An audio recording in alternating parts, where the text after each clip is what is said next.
রাধে রাধে, কেমন আছো সবাই? আজকের নতুন একটি ব্লগে সবাইকে স্বাগত জানাই। আজকে রান্না করব দুপুরের জন্য ওই একটু দেশি ভাবে মাশরুমের তরকারি।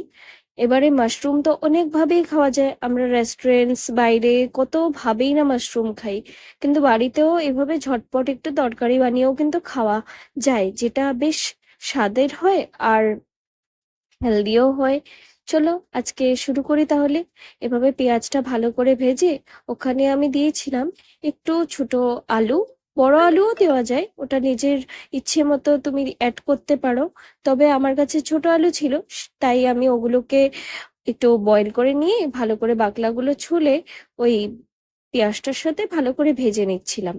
আলু সিদ্ধ করে তারপর যদি ভাজা করা হয়, তখন কিন্তু তরকারির টেস্টটা আরো বেশি বেড়ে ওঠে। আমার তো তাই মনে হয়, তোমাদের কি মনে হয় আমাকে বলো।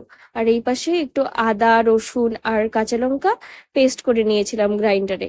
আর তারপর দিয়ে দিয়েছিলাম ওই ভাজা আলুগুলোর মধ্যে মাশরুমটা। মাশরুমটা তোমরা যেভাবেই চাও ওভাবে কুচি কুচি করে বা একটু বড় সাইজেও রেখে দিতে পারো, তাতে কোনো অসুবিধা নেই।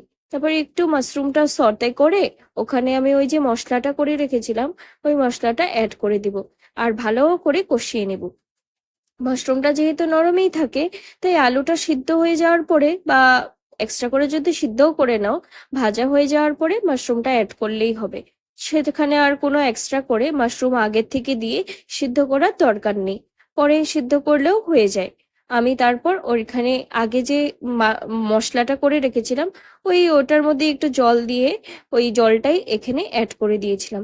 এটার সাথে মাশরুমটাও হালকা সিদ্ধ হয়ে যাবে যতটুকু সিদ্ধ হওয়ার দরকার, আর প্লাস সাথে আমার মশলাটাও কষে যাবে। তাই একটুখানি মশলাটা আগে কষিয়ে তারপর ওখানে জল একটু অ্যাড করে এভাবেই ঢাকা দিয়েছিলাম।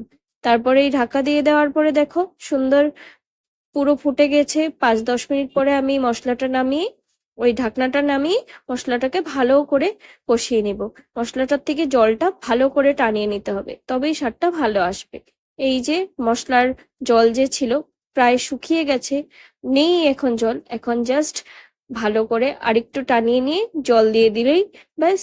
একটু জলটা ফুটে গেলেই মাশরুমের তরকারি রেডি। খেতে কিন্তু ভীষণ ভালো হয়। এদিকে জল ফুটতে ফুটতে আমি একটু জলও ভরিয়ে নিচ্ছিলাম বটলের জন্য।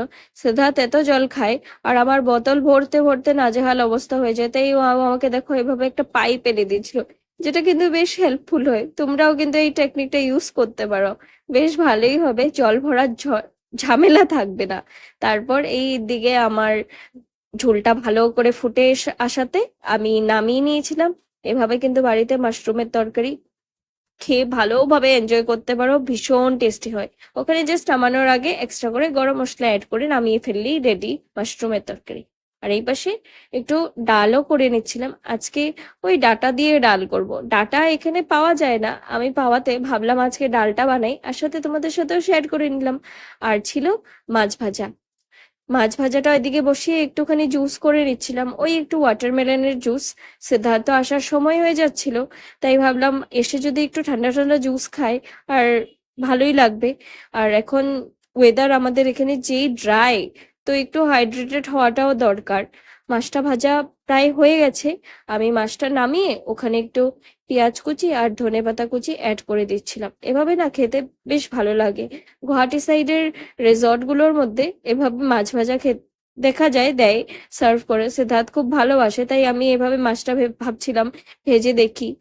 এই তো আজকে দুপুরের আমার যে লাঞ্চ পুরো রেডি। তোমরা কি রান্না করলে আমাকেও জানাবে।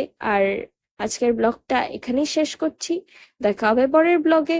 তোমরাও ট্রাই করো, আর মাশরুমের তরকারিটা কেমন হয়েছে আমাকে জানিও। Bye bye.